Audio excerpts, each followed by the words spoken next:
Location and size. The Great Barrier Reef is made up of 2,900 individual reefs located off the coast of Queensland in the Pacific Ocean.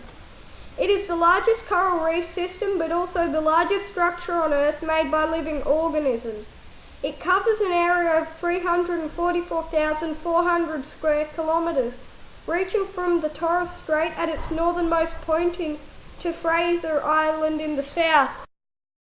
The Great Barrier Reef is home to more than 1,500 species of marine fish, 360 species of hard corals, 8,000 species of mollusks, 600 species of echinoderms, 17 species of sea snakes, 1,500 species of sponges, 30 species of whales and dolphins, 6 species of marine turtles, 22 species of seabirds, and 32 species of shorebirds. Dredging. Dredging is the act of removing silt and other material from the bottom of reefs, rivers, lakes, oceans, or seas.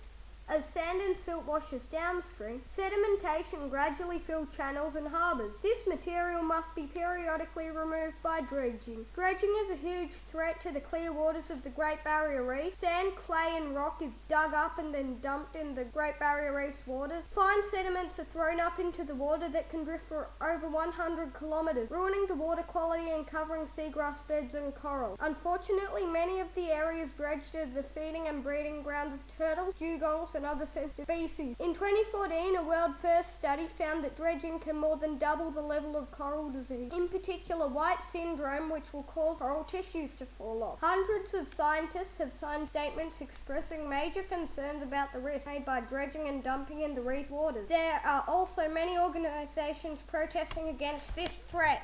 In the past 40 years, 3 waves of crown thorn starfish outbreaks have had a major impact on the many reefs that make up the Great Barrier Reef. Crown thorn starfish are marine invertebrates that feed on coral. They occur naturally on reefs throughout the Indo-Pacific region, and when conditions are right, they can reach plague proportions and devastate the hard coral communities. Researchers are now using a single injection that causes the starfish to break up between 24 to 48 hours, replacing the previous method requiring up to 20 injections. The single injection method is harmless to other marine plants and animals. Divers from the Association of Marine Park Tourism Operators can cull over 1,000 crown thorn starfish on a 40-minute dive. Coral bleaching. Warm water temperatures can result in coral bleaching. When the water gets too hot, the colour from the coral starts to go away. The big cause of coral bleaching is climate change. The government is working towards reducing pollution that causes global warming.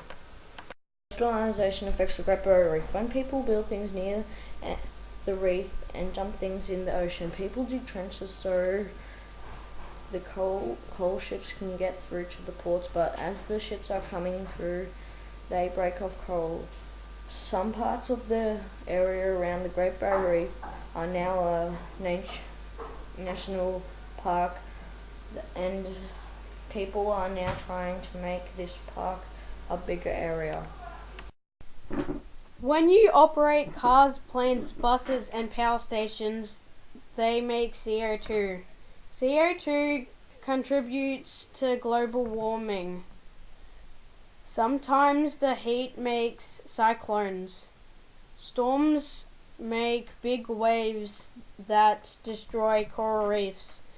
The heat can warm up the sea that makes the coral lose its color and makes the fish go away. Pollution is one of the biggest threats to the Great Barrier Reef. This is most often caused when you discard your rubbish onto the ground or side of the road, which will end up in a river that will then go to the sea and fish will eat it and die.